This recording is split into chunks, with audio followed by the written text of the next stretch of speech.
ચાલો વિદ્યાર્થી મિત્રો, આની પહેલાંના પીરિયડમાં આપણે 1857નો સ્વાતંત્ર્ય સંગ્રામ કેમ નિષ્ફળ ગયો એ બાબતની ચર્ચા કરી હતી. ત્યાર પછી 1857નો સંગ્રામ પૂરો થઈ ગયા પછી એનું શું પરિણામ આવ્યું, એની દેશ ઉપર શું અસર થઈ, અંગ્રેજોએ એની શાસન નીતિમાં કેવા ફેરફારો કર્યા, એના શું પરિણામ આવ્યો, એની શું અસર થઈ, એ હવે પછી આપણે જોઈએ છીએ. હવે મુદ્દો છે આપણો 1857નો સ્વાતંત્ર્ય સંગ્રામ, પરિણામો અને અસર.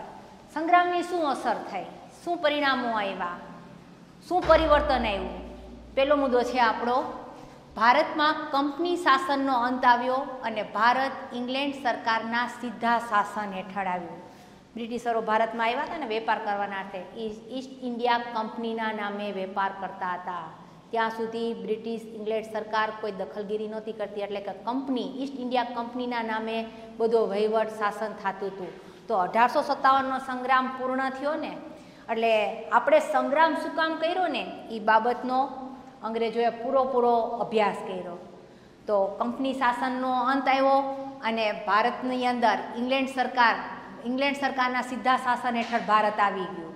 જોકે અંગ્રેજો અહીંથી વયા નહોતા ગયા, શાસન વ્યવસ્થામાં ફેરફાર થઈ ગયા. બીજો મુદ્દો છે, અંગ્રેજ સરકારે દેશી રાજ્યોની આંતરિક બાબતમાં હસ્તક્ષેપ એટલે કે દખલગીરી કરવાનું બંધ કર્યું. જ્યારે અંગ્રેજો ભારતમાં આવ્યા ને વેપાર કરવા, ત્યારે મોટાભાગના પ્રદેશો અંગ્રેજોએ કબજે કર્યા હતા.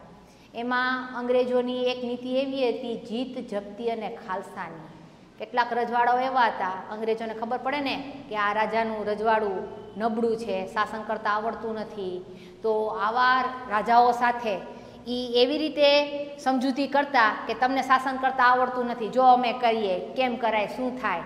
તો રાજાના વહીવટની અંદર દખલગીરી કરીને આવા રાજ્યો પડાવી લેતા હતા. જો જીત, જપ્તી અને ખાલસા કેવી રીતે કરાવતા હતા, તમને ઝાંસીની રાણીનું ઉદાહરણ આપું. એ લોકોએ દત્તક પુત્રનો ગાદી પરનો હક હતો ને એ નામંજૂર કર્યો હતો. અને રાણીને છે ને પોતાનો પુત્ર મૃત્યુ પામ્યો હતો, એટલે એને એક દત્તક પુત્ર હતો. તો અંગ્રેજોએ એ હક, ગાદી ઉપરનો હક નામંજૂર કર્યો હતો, એટલે એના વહીવટમાં એ દખલગીરી કરતા હતા. પણ જ્યારે 1857નો સંગ્રામ પૂરો થયો ને, ત્યારે અંગ્રેજોએ આ દેશી રાજ્યોના બાબતમાં, વહીવટ બાબતમાં દખલગીરી કરવાનું બંધ કર્યું. આવી દખલગીરી એને પંજાબમાં પણ કરી હતી.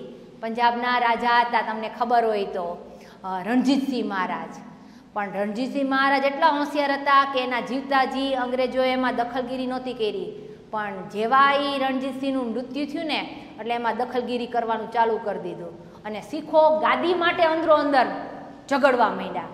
ત્યારે અંગ્રેજોએ એક નીતિ અમલમાં મૂકી. એ નીતિ હતી, તમને ખબર હોય તો, ભાગલા પાડો, રાજ કરોની નીતિ. એટલે અંગ્રેજોએ એના વહીવટમાં દખલગીરી કરી હતી. પણ 1857ના સંગ્રામ પછી આપણા જેટલા દેશી રાજાઓ હતા ને, એના વહીવટમાં દખલગીરી કરવાનું એને બંધ કર્યું. ત્યાર પછી અંગ્રેજ સરકારે તેની આર્થિક અને સામાજિક નીતિમાં પરિવર્તન કર્યું. કઈ રીતનું પરિવર્તન કર્યું તમને ખબર હોય તો, 1857ના સંગ્રામ માટે એક કારણ જવાબદાર હતું, આર્થિક, રાજકીય, સામાજિક અને ધાર્મિક. હવે સામાજિક, અંગ્રેજોની સામાજિક નીતિ એવી હતી, જોકે આપણો ભારતનો એક વર્ગ એવો હતો જે નિરક્ષર હતો, રૂઢિચુસ્ત હતો, પરંપરાઓમાં માનતો હતો, એ અંગ્રેજોના પરિવર્તનને સ્વીકારતો નહોતો. અને આપણી જે રેલવેની કઈ, લશ્કરની કઈ અને સામાજિક જે વ્યવસ્થા હતી, ગ્રામ વ્યવસ્થા, એની અવગણના થતી હતી. તો આપણા લોકોની લાગણી ઘવાતી હતી. એટલે ટૂંકમાં અંગ્રેજો આપણી સામાજિક વ્યવસ્થાની અવગણના કરતા હતા. અને અંગ્રેજોએ કરેલા પરિવર્તનો લોકો સ્વીકારતા નહોતા. પણ 1857ના સંગ્રામ પછી અંગ્રેજોએ પોતાની આર્થિક અને સામાજિક નીતિમાં પરિવર્તન કર્યું. અને એ લોકોએ એ રીતનું પરિવર્તન કર્યું કે આપણે શું ઈચ્છીએ છીએ એ રીતની નીતિ એને અપનાવી. ત્યાર પછી આવે છે, અંગ્રેજ સરકારે હિન્દુ અને મુસ્લિમોની ધાર્મિક બાબતોમાં માથું નહીં મારવાની નીતિ અમલમાં મૂકી. આજે હું તમને કહું ને, આપણે જ્યારે 1942માં હિન્દ છોડની લડત ઉપાડીને અને 47માં આપણને આઝાદી મળી. આઝાદી આપણને કઈ રીતે મળી ખબર છે? બે દેશના ભાગલા સાથે, હિન્દુ મુસ્લિમ, હિન્દુસ્તાન પાકિસ્તાન. આ હિન્દુસ્તાન પાકિસ્તાન ભાગલા પડાવનાર અંગ્રેજો હતા, બે વચ્ચે ફાટફૂટ કરવાવાળા. અને મુસ્લિમોને એને ચડાવ્યા કે જો ભારતને અમે આઝાદી આપી દઈશું ને, એ કે તો તમારા હિત નહીં જળવાય, એટલે તમે અલગ રાજ્યની માગણી કરો. આવી રીતનું કહેવાનું કારણ એમ હતું કે આપણે અંગ્રેજો સામે એને આ દેશમાંથી કાઢી મૂકવા માટે જે લડત ઉપાડી હતી ને, એ લડતને નબળી પાડવા માગતા હતા. એટલે હિન્દુ મુસ્લિમના ધર્મમાં અને વ્યવહારમાં એને ફાટફૂટ ઊભી કરાવરાવી. અને આઝાદી મળી કેવી રીતે મળી? ભાગલા સાથે. પણ અહીંયા જ્યારે 1857ના સંગ્રામમાં હિન્દુ અને મુસ્લિમોની ધાર્મિક બાબતોમાં માથું નહીં મારવાની એને નીતિ અમલમાં મૂકી. પણ જો કે આઝાદી તો આપણને મળી લડતના અંતે. એ 1942ની હિંદ છોડોની લડત પછી 1947માં 5 વર્ષ સુધી આપણે સંઘર્ષ કર્યો છે. જોકે એ પહેલાં સંઘર્ષ થઈ ચૂક્યો હતો અને અગાઉ હિન્દુ મુસ્લિમો વચ્ચે દરાર ઊભી કરી હતી, પણ ભાગલા નહોતા પડ્યા કારણ કે આઝાદી નહોતી મળી. પણ આ ફાટફૂટ થાય તો અંગ્રેજોએ એની નીતિમાં ફેરફાર કર્યા કે ઝઘડા ન થાય એટલા માટે, બળવો ન થાય એટલા માટે હિન્દુ મુસ્લિમોની ધાર્મિક બાબતોમાં માથું નહીં મારવાની એને નીતિ અમલમાં મૂકી. ત્યાર પછી હિન્દી સૈનિકોના પગાર ભથ્થા સગવડો વગેરેમાં વધારો કરવો. જો 1857ના સંગ્રામ માટે એક કારણ હતું લશ્કરી અને એક હતું તાત્કાલિક કારણ. તો લશ્કરી જે કાર્યવાહી હતી એમાં શું હતું કે અંગ્રેજોનું પણ લશ્કર હતું, ભારતીય સૈન્યોનું પણ એક લશ્કર હતું. પણ જોકે ભારતીય સિપાહીઓ અંગ્રેજ લશ્કરમાં જ જોડાના હતા, પણ બે વચ્ચે ભેદભાવ હતો. પ્રમાણ હતું 6:1નું. એક રીતે જોઈએ તો અંગ્રેજ અધિકારીઓ અને લશ્કરના માણસો ઓછા હતા, ભારતીય સૈન્ય વધારે હતું, પણ એના પગારમાં, એની સગવડોમાં, ભાડા ભથ્થામાં તફાવત હતો, ભેદભાવ હતો.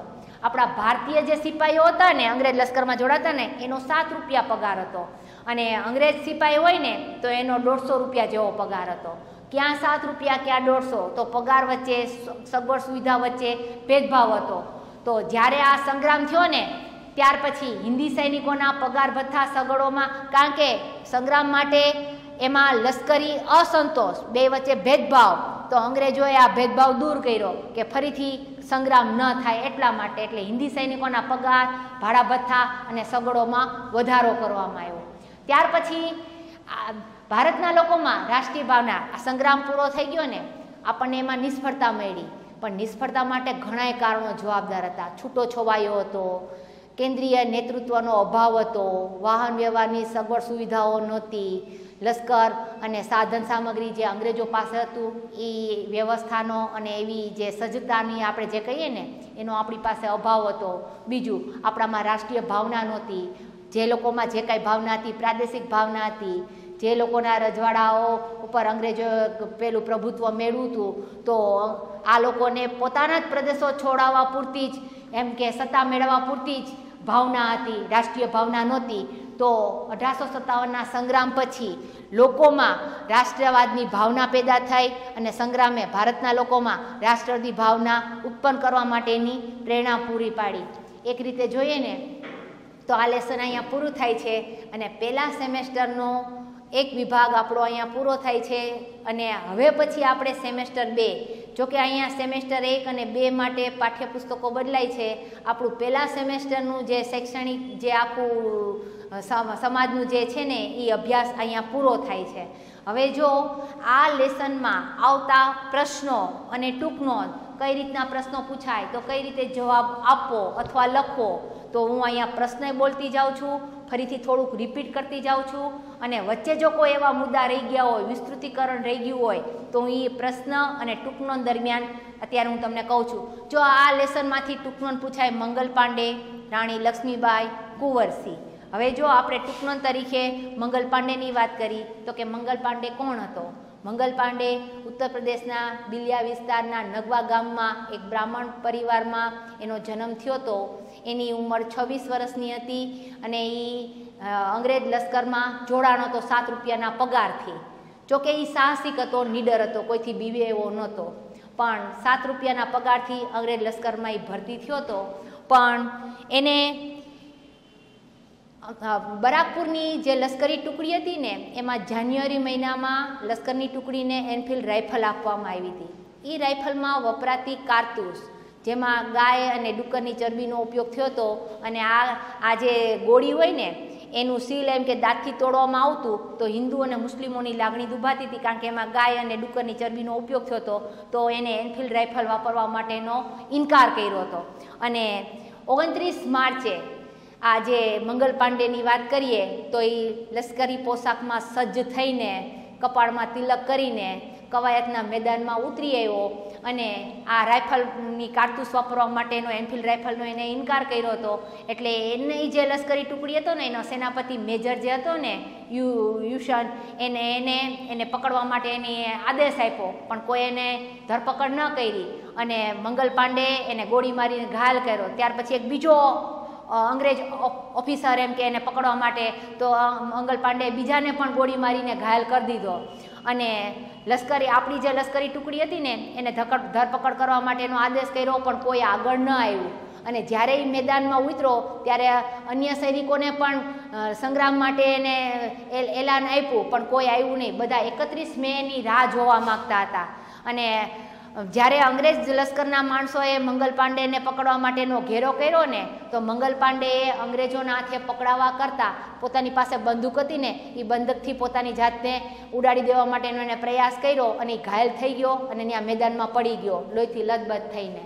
અને અંગ્રેજોએ એની ધરપકડ કરીને એને તાત્કાલિક હોસ્પિટલમાં દાખલ કર્યો, કારણ કે એને 1857ના સંગ્રામની જે કાંઈ આપણી તૈયારી હતી એની બાતમી માહિતી જોતી હતી. અને જ્યારે એને પકડીને હોસ્પિટલમાં દાખલ કર્યો ને ત્યારે 6 એપ્રિલ હતી. અને 8 એપ્રિલે જોકે એની પાસેથી કોઈ અંગ્રેજો માહિતી પડાવી શક્યા નહોતા, એટલે એની ઉપર ધરપકડ કરીને એની ઉપર કોર્ટની કાર્યવાહી કરવામાં આવી અને કોર્ટની કાર્યવાહી અંગ્રેજીમાં જ ચલાવવામાં આવી હતી. અને 8 એપ્રિલે એને ફાંસી માટેની સજા ફરમાવવામાં આવી અને 8 એપ્રિલે વહેલી સવારના મંગલ પાંડેને ફાંસી આપવામાં આવી અને એ શહીદ થઈ ગયો. જોકે સંગ્રામની શરૂઆત 31 મે કરવાની હતી, પણ મંગલ પાંડે ધીરજ ન રાખી શક્યો અને એને સંગ્રામની શરૂઆત 29 માર્ચે શરૂ કરી દીધી અને એની ધરપકડ થઈ ગઈ, પકડાઈ ગયો અને પોતે પોતાની જાતને ઉડાડી દેવા માટે પોતે જ પોતાના હાથેથી પોતાના ઉપર ગોળી છોડી હતી અને એને ફાંસી આપીને એ વીરગતિ શહીદ થઈ ગયો. અને એમ કહેવાય છે 1857ના સંગ્રામનો પહેલો શહીદ મંગલ પાંડે હતો. ત્યાર પછી રાણી લક્ષ્મીબાઈની વાત કરી. ધારો કે રાણી લક્ષ્મીબાઈની તમને ટૂંકમાં પૂછવામાં આવે તો ઝાંસીના મહારાણી રાણી લક્ષ્મીબાઈ હતા. અંગ્રેજોના મતે સંગ્રામની અંદર જેટલા આગેવાનોએ ભાગ ભજવ્યો હતો ને એમાં એક સ્ત્રી નેતા તરીકે રાણી લક્ષ્મીબાઈ એક વીરાંગના હતા. અંગ્રેજો સામે લડવા માટે એને એક સ્ત્રી સૈન્ય ઊભું કર્યું હતું તાલીમ આપીને. અને અંગ્રેજોએ એના દત્તક પુત્રનો ગાદી તરીકેનો જે હક હતો એ એને ના મંજૂર કર્યો હતો. એટલે રાણીએ સંગ્રામમાં આ લડવા માટે આગેવાની લીધી હતી. પણ રાણીને એના દ્વારપાલ દુલ્લાજી હતા ને એને જ વિશ્વાસઘાત કર્યો અને અંગ્રેજોએ ઝાંસીમાં પ્રવેશ કર્યો અને ઝાંસી કબજે કર્યું. અને રાણી 15 દિવસ સુધી સતત અંગ્રેજો સામે લડતી રહી. અને જ્યારે અંગ્રેજોએ ઝાંસી કબજે કર્યું ત્યાર પછી ઝાંસીની રાણી લક્ષ્મીબાઈએ કાલપી અને ગ્વાલિયરમાં યુદ્ધો કર્યા અને લડતી લડતી એ એવી રીતે ઘાયલ થઈ ગઈ હતી કે એ શહીદ થઈ ગઈ, વીરગતિને પામી. પણ એ ઝાંસીને મુક્ત ન કરી શકી અને એના મૃત્યુ પછી અંગ્રેજોએ ઝાંસી કબજે કર્યું. અને અંગ્રેજોના મતે અન્ય આગેવાનોમાં જે રાણી લક્ષ્મીબાઈ છે એ એક સાહસિક વીરાંગના હતા. અને અત્યારે ભારતના ઇતિહાસમાં એમ કે સાહસિક નારી તરીકે રાણી લક્ષ્મીબાઈનું નામ છે એ મોખરે છે, આગળ છે. અત્યારે દેશની અંદર કોઈ સ્ત્રી કોઈ એવું સાહસિક કૌવત દાખવે તો એને એમ કહેવામાં આવે કે ઝાંસીની રાણી છે. તો બધા માટે એમ કે સાહસિક સ્ત્રીઓ માટે ઝાંસીની રાણીનું નામ અત્યારે લેવાય છે. ત્યાર પછી આવે છે કુંવરસીની વાત. કુંવરસી છે એ બિહારના જગદીશપુરના જાગીરદાર હતા. 70 વર્ષની એની આયુ હતી. 70 વર્ષની ઉંમરે પણ એને અંગ્રેજો સામે લડત કરી હતી અને એક નવયુવાનની જેમ એને નાના મોટા યુદ્ધો કરી અને જીત હાંસલ કરી હતી. પણ એકવાર યુદ્ધની અંદર કુંવરસીના હાથમાં ગોળી વાગી જતા એમ કે ગોળીનું ઝેર આખા શરીરમાં વ્યાપક ન બને એટલા માટે એને પોતાની તલવારથી પોતાનો હાથ કોણીમાંથી કાપીને ગંગા નદીમાં પધરાવી દીધો. અને જીવલેણ ઘા વાગવાથી કુંવરસીનું 1858ની અંદર મૃત્યુ થયું. પણ એના મૃત્યુ પહેલાં એને જગદીશપુર અંગ્રેજોના કબજામાંથી છોડાવી લીધું હતું. જો આ ત્રણમાંથી કોઈ પણ ટૂંકનું પૂછાય તો ચોપડી વાંચીને એમાંથી તમે એનો સાર મેળવી શકો છો અને એના વિશે લખી શકો છો. હવે જો કેટલાક નાના મોટા ટૂંકા પ્રશ્ન છે, હું એક એક પ્રશ્ન બોલતી જાઉં છું અને એની ચર્ચા કરતી જાઉં છું. જો 1857ના સ્વાતંત્ર્ય સંગ્રામનું મુખ્ય કારણ શું હતું? તો એનું કારણ હતું ભારતમાં અંગ્રેજ સરકારે અપનાવેલી દમનકારી કૂટનીતિ, એની રાજનીતિ, આર્થિક નીતિ અને જકાત નીતિ આ છે એ આપણી ઉપર એમ કે આપણા માટે એ અસહ્ય હતી. આ નીતિને કારણે 1857નો સંગ્રામ થયો હતો. એમાં જો કેટલાક કારણો આપ્યા ને, આર્થિક, સામાજિક, રાજકીય. તો અંગ્રેજોની આર્થિક નીતિ હતી ને, અંગ્રેજોની આર્થિક નીતિએ ભારતના વેપાર, ધંધા, ઉદ્યોગ અને ખેડૂતોની સ્થિતિ છે ને એ પાયમાલ કરી નાખી હતી. એટલે 1857ના સંગ્રામ માટે અંગ્રેજોની દમનકારી કૂટનીતિ જવાબદાર હતી. પ્રશ્ન તમને એમ પૂછાય, ઈસવીસન 1857ના સ્વાતંત્ર્ય સંગ્રામના ઉદ્ભવના કારણો ક્યાં ક્યાં હતા? તો ઈસવીસન 1857ના સ્વાતંત્ર્યના સંગ્રામના કારણો સામાજિક ધાર્મિક કારણ, આર્થિક કારણ, રાજકીય કારણ, લશ્કરી કારણ અને તાત્કાલિક કારણ, આ પરિબળો જવાબદાર હતા. અને બીજું કે અંગ્રેજો દરમિયાન વારંવાર આપણી સામાજિક વ્યવસ્થાની અવગણના થતી હતી. ધર્મમાં એ લોકો દખલગીરી કરતા હતા. હિન્દી સિપાહીઓને અસંતોષ હતો, કારણ કે એના ભાડા, ભથ્થા, સગવડો અને પગારમાં પણ ભેદભાવ રાખવામાં આવતો હતો. એટલે લશ્કરમાં જે કોઈ જોડાણા હોય ને અને જેને અન્યાય થયો હોય ને એ લોકોએ આ સંગ્રામમાં ભાગ લીધો.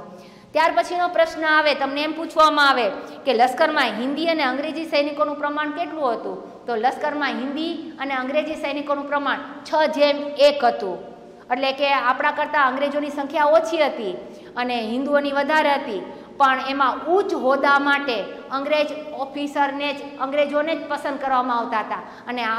અને લશ્કરની અંદર આપણા જે હિન્દી સિપાહી હોય ને એને બઢતીની તકો નહોતી. પણ ટૂંકમાં પ્રમાણ હતું 6:1નું. પછી ઈસવીસન 1857ના સ્વાતંત્ર્ય સંગ્રામનું તાત્કાલિક કારણ કેવું હતું? તો તાત્કાલિક કારણ હતું એનફિલ્ડ રાઇફલ. કારણ કે રાઇફલમાં જે કારતૂસ વાપરવામાં આવતી હતી ને, કારતૂસ એટલે કે ગોળી, તો એ એમ કહેવાય છે કે ભારતીય લશ્કરમાં નવી દાખલ કરાયેલી એનફિલ્ડ રાઇફલ ઈસવીસન 1857ના સ્વાતંત્ર્ય સંગ્રામનું તાત્કાલિક કારણ હતું. ત્યાર પછી આવે છે બરાકપુરની 19મી પલટને નવી એનફિલ્ડ રાઇફલ સ્વીકારવાનો શા માટે ઇનકાર કર્યો? તો મેં તમને અગાઉ કીધું ને કે એમાં ગાય અને ડુક્કરની ચરબીનો એમ કે ઉપયોગ કરવામાં આવતો હતો, જેના કારણે હિન્દુ અને મુસ્લિમોની ધાર્મિક લાગણી દુભાતી હતી અને લોકો એમ કહેતા હતા કે અંગ્રેજ સરકાર આપણા ધર્મને ભ્રષ્ટ કરવા માગે છે. જો એના માટે હું કહું, નવી એનફિલ્ડ રાઇફલની કારતૂસોને રાઇફલમાં મૂકતા પહેલાં દાંતથી તોડવી પડતી. એ કારતૂસોની બનાવટમાં ગાય અને ડુક્કરની ચરબીનો ઉપયોગ થયો હતો. તેથી આ વાત ભારતીય સૈનિકોમાં ફેલાઈ. આથી બરાકપુરની 19મી પલટન એટલે કે 19મી લશ્કરી ટુકડીએ નવી એનફિલ્ડ રાઇફલ સ્વીકારવાનો ઇનકાર કર્યો. ત્યાર પછી પ્રશ્ન એમ કરવામાં આવે, ઈસવીસન 1857ના સ્વાતંત્ર્ય સંગ્રામની શરૂઆત ક્યારે થવાની હતી? તો ઈસવીસન 1857ના સ્વાતંત્ર્ય સંગ્રામની શરૂઆત 31 મેના રોજ થવાની હતી. ત્યાર પછી પ્રશ્ન એમ કરવામાં આવે, ઈસવીસન 1857ના સ્વાતંત્ર્ય સંગ્રામના મુખ્ય આગેવાનો કોણ કોણ હતા? તો દિલ્હીના બહાદુરશાહ જફર હતા, કાનપુરના નાના સાહેબ પેશવા હતા અને તાત્યા તોપે, પછી બિહારના જાગીરદાર કુંવરસિંહ હતા, ઝાંસીના મહારાણી લક્ષ્મીબાઈ હતા, અવધના નવાબના વાજીદ અલી શાહની બેગમ, હઝરત મહલ, રંગો બાપુજી અને અજીમ મુલા ખાન વગેરે હતા. તમે ખાલી 4ના નામ લખો ને, દિલ્હીના બહાદુરશાહ જફર, કાનપુરના તાત્યા તોપે, કાનપુરના નાના સાહેબ પેશવા અને એના સેનાપતિ તાત્યા તોપે, પછી બિહારના જગદીશપુરના જાગીરદાર પેલા કુંવરસિંહ અને ઝાંસીના મહારાણી લક્ષ્મીબાઈ, તોય પ્રશ્ન પૂર્ણ થઈ જાય. ત્યાર પછી આવે છે સૈનિકોને પ્રજાને સંગ્રામમાં જોડાવા માટે છુપા સંકેત તરીકે શેનો ઉપયોગ કર્યો હતો? હવે જ્યારે 1857નો 31 મે જ્યારે સંગ્રામ શરૂ થવાનો હતો ને, ત્યારે સંગ્રામમાં લશ્કરની ભરતી માટે અને પ્રજાને તૈયાર કરવા માટે 2 પ્રતીકો રાખવામાં આવ્યા હતા. પ્રજા માટે પ્રતીક હતું કમળ અને સૈનિકો માટેનું પ્રતીક હતું રોટી. કમળ અને રોટી. ત્યાર પછીનું આવે છે ઈસવીસન 1857ના સ્વાતંત્ર્ય સંગ્રામનો પ્રથમ શહીદ કોણ હતો? મેં હમણાં જ મંગલ પાંડેની વાત કરી કે સંગ્રામની શરૂઆત વહેલી થઈ ગઈ 29 માર્ચે અને જેવો આવ્યો એ પહેલો શહીદ થઈ ગયો અને પહેલો શહીદ હતો મંગલ પાંડે. ત્યાર પછીનો પ્રશ્ન છે, દિલ્હીમાં સ્વાતંત્ર્ય સંગ્રામનું નેતૃત્વ કોણે લીધું હતું? તો દિલ્હીમાં સ્વાતંત્ર્ય સંગ્રામનું નેતૃત્વ બહાદુરશાહ જફરે લીધું હતું. પછી તમને એમ પ્રશ્ન પૂછવામાં આવે કે દિલ્હીના છેલ્લા મુઘલ બાદશાહ કોણ હતા? તો એ છેલ્લા જ મુઘલ બાદશાહ હતા બહાદુરશાહ જફર. પછી કાનપુરમાં સ્વાતંત્ર્ય સંગ્રામનું નેતૃત્વ કોણે લીધું હતું? તો કાનપુરમાં સ્વાતંત્ર્ય સંગ્રામનું નેતૃત્વ નાના સાહેબ પેશવાએ લીધું હતું. પછી બિહારમાં સ્વાતંત્ર્ય સંગ્રામનું નેતૃત્વ કોણે લીધું હતું? તો બિહારમાં જગદીશપુરના જાગીરદાર કુંવરસિંહ હતા, જેને 1857ના સંગ્રામનું નેતૃત્વ લીધું હતું. પછી ઝાંસીમાં સ્વાતંત્ર્ય સંગ્રામનું નેતૃત્વ કોણે લીધું હતું? તો ઝાંસીના મહારાણી રાણી લક્ષ્મીબાઈ હતા, જેને સ્વાતંત્ર્ય સંગ્રામનું નેતૃત્વ લીધું હતું. ત્યાર પછી આવે છે ઈસવીસન 1857ના સ્વાતંત્ર્ય સંગ્રામમાં રાણી લક્ષ્મીબાઈ શા માટે જોડાણા? તો રાણી લક્ષ્મીબાઈ સ્વાતંત્ર્ય સંગ્રામમાં એટલા માટે જોડાણા કે એને દત્તક પુત્ર હતો અને દત્તક પુત્રનો ગાદી તરીકેનો હક અંગ્રેજોએ ના મંજૂર કર્યો હતો અને એને ઝાંસી કબજે કરવું હતું, પણ કોઈ સંજોગોમાં રાણીને ઝાંસી આપવું નહોતું, એટલે એને સંગ્રામમાં ભાગ લીધો હતો. ત્યાર પછી રાણી લક્ષ્મીબાઈ કઈ રીતે વીરગતિ પામ્યા? તો પોતાના જ એક વિશ્વાસુ માણસ જે કહેવાય છે દ્વારપાલ દુલ્લાજી વિશ્વાસઘાતી, જેને દેશદ્રોહ કર્યો અને ઝાંસીનું પતન થતાં અંગ્રેજ લશ્કર ઝાંસીમાં પ્રવેશી ગયું અને ઝાંસી કબજે કર્યું અને લક્ષ્મીબાઈ કાલપી તરફ ગયા અને ત્યાં ભારે શૌર્ય દાખવીને અંગ્રેજો સામે લડતા લડતા વીરગતિ પામ્યા. પછી કુંવરસિંહ કઈ રીતે વીરગતિ પામ્યા? એમ કહેવાય છે જગદીશપુરના જાગીરદાર કુંવરસિંહ 70 વર્ષની ઉંમરે એક નવયુવાનની માફક અંગ્રેજો સામે એ લડ્યા અને લડતા લડતા એના કોણીમાં હાથમાં ગોળી વાગી જવાથી જીવલેણ ઘા, એમ કે ગોળીનું ઝેર આખા શરીરમાં પ્રસરે નહીં એટલા માટે એને પોતાની તલવારથી કોણીમાંથી હાથ કાપી ગંગા નદીમાં પધરાવી દીધો અને આવા જીવલેણ ઘાથી એનું 1858ની અંદર મૃત્યુ થયું. ત્યાર પછી આવે છે પેશવા નાના સાહેબના સૈન્યની આગેવાની કોણે લીધી હતી? તો પેશવા નાના સાહેબના સેનાની આગેવાની તાત્યા તોપે લીધી હતી અને તાત્યા તોપે હતા એ નાના સાહેબ પેશવાના એક વિશ્વાસુ સાહસિક સૈનિક હતા. નાના સાહેબની વિશ્વાસપાત્ર વ્યક્તિ કોણ હતી? તો નાના સાહેબની વિશ્વાસપાત્ર વ્યક્તિ તાત્યા તોપે હતા. ત્યાર પછી ગુજરાતની વાત આવે છે. ગુજરાતમાં ઈસવીસન 1857ના સ્વાતંત્ર્ય સંગ્રામની શરૂઆત કોણે અને ક્યારે કરી? તો ગુજરાતમાં ઈસવીસન 1857ના સ્વાતંત્ર્ય સંગ્રામની શરૂઆત અમદાવાદની 7મી લશ્કરી ટુકડીએ કરી. અમદાવાદની 7મી લશ્કરી ટુકડીએ. પછી ખેડા જિલ્લામાં અંગ્રેજો સામે કોણે સંગ્રામ શરૂ કર્યો હતો? તો ખેડા જિલ્લાના આણંદના મુખી ગરબડદાસ પટેલે સંગ્રામની શરૂઆત કરી હતી અને એની સાથે ખાનપુરના ઠાકોર જીવાભાઈના સહયોગથી 2000 માણસોને એકઠા કરી અંગ્રેજો સામે સંગ્રામ શરૂ કર્યો હતો, પણ અંગ્રેજોએ આ સંગ્રામ દબાવી દીધો હતો. પણ ખેડા જિલ્લાના આગેવાન હતા ગરબડદાસ પટેલ. ત્યાર પછી આવે છે ખેડા જિલ્લામાં સ્વાતંત્ર્ય સંગ્રામની આગેવાની કોણે લીધી હતી? તો આગેવાની ગરબડદાસ પટેલે લીધી હતી. ત્યાર પછી તમને એવો પ્રશ્ન પૂછવામાં આવે, ઈસવીસન 1857ના સ્વાતંત્ર્ય સંગ્રામની શરૂઆત ક્યારે થઈ હતી?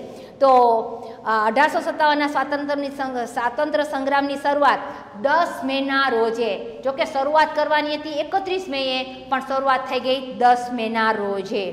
પછી નાના સાહેબ પેશવાએ ગુજરાતમાં ક્યાં વસવાટ કર્યો હોવાનું મનાય છે? તો એમાં વાત આવે છે કે યુદ્ધમાં પરાજય થતાં નાના સાહેબ નેપાળ તરફ ગયા, પણ એમ કહેવાય છે એ ભાવનગર જિલ્લાના સિહોર ગામમાં એમ કે પોતાએ વસવાટ કર્યો હોય એવું મનાણું અને 1902માં એનું મૃત્યુ થયું એવું ઇતિહાસમાં દર્શાવે છે. ત્યાર પછી આવે છે તાત્યા તોપેના અંતિમ જીવન વિશે કયા મત એટલે કે વિચાર પ્રવર્તે છે? તો બે મંતવ્યો પ્રવર્તે છે. કોઈ એમ કહે છે કે કોઈ વિશ્વાસઘાતીએ તાત્યા તોપ વિશેની માહિતી અંગ્રેજોને આપી દીધી હતી અને અંગ્રેજોએ એની ધરપકડ કરીને એને ફાંસી આપી હતી. તો એક મત એવો છે અને એક મત એવો છે કે તાત્યા તોપે અંગ્રેજોના હાથમાં આવ્યા નહોતા અને જેને ફાંસી આપી હતી એ એના હમશકલ માણસ હતા. અને એમ કહેવાય છે તાત્યા તોપે નવસારી જિલ્લામાં એમ કે ગુજરાતમાં આવીને પોતાનું અંતિમ જીવન પસાર કર્યું હતું. ત્યાર પછીનો પ્રશ્ન એમ આવે, તાત્યા તોપે ગુજરાતના કયા જિલ્લામાં રોકાયા હતા? તો એમ કહેવાય છે તાત્યા તોપે ગુજરાતના નવસારી જિલ્લામાં રોકાયા હતા. પ્રશ્ન એમ આવે કે ઈસવીસન 1857ના સ્વાતંત્ર્ય સંગ્રામનું આયોજન શા માટે વેરવિખેર થઈ ગયું? તો ઈસવીસન 1857ના સ્વાતંત્ર્ય સંગ્રામ નક્કી કરાયેલી તારીખ કરતાં વહેલો શરૂ થઈ ગયો હતો. વહેલો શરૂ થઈ ગયો એટલે આયોજન આખું દોડાઈ ગયું અને વેરવિખેર થઈ ગયું અને પરિણામે આપણને એમાં નિષ્ફળતા મળી. ત્યાર પછી પ્રશ્ન તમને એવો પૂછવામાં આવે કે ઈસવીસન 1857ના સ્વાતંત્ર્ય સંગ્રામનું તાત્કાલિક પરિણામ શું આવ્યું? તો એમ કહેવાય છે ઈસવીસન 1857ના સ્વાતંત્ર્ય સંગ્રામનું તાત્કાલિક પરિણામ એ આવ્યું કે ભારતમાં કંપની શાસનનો એટલે કે ઈસ્ટ ઇન્ડિયા કંપનીનો અંત આવી ગયો અને ઇંગ્લેન્ડની સરકારના શાસન હેઠળ ભારત આવી ગયું. પછી એક પ્રશ્ન એવો આવે કે ઉત્તર ગુજરાતમાં કયા કયા સ્થળે સ્વાતંત્ર્ય સંગ્રામ શરૂ થયો? તો ઉત્તર ગુજરાતની અંદર જો ચોપડીમાં નામ આપ્યા છે. ઉત્તર ગુજરાતમાં અમદાવાદ, આણંદ, ગોધરા, દાહોદ, રાજપીપળા, પાટણ, ખેરાલુ, વિજાપુર, મુડેટી, ચાંડુપ વગેરે સ્થળોએ સ્વાતંત્ર્ય સંગ્રામ થયો હતો. જોકે ગુજરાતની અંદર વધારે સંગ્રામની શરૂઆત ઉત્તર ગુજરાતમાં રહેતી પંચમહાલ જિલ્લો અને ત્યાં સંગ્રામમાં જોડાયેલા નાયકડા જાતિના લોકો, ભીલ અને ત્યાંના સ્થાનિક લોકોએ આ સંગ્રામમાં ભાગ લીધો હતો. એટલે ટૂંકમાં આમાં આપણે નામ જ આપવાના છે, કોને કોને લીધો એ રીતનું નથી. તો અહીંયા આપણી પ્રશ્નોત્તરી અને લેસન બેય પૂરું થાય છે. આના પછી આપણે સેમેસ્ટર 2 નું લેસન ચાલુ કરશું.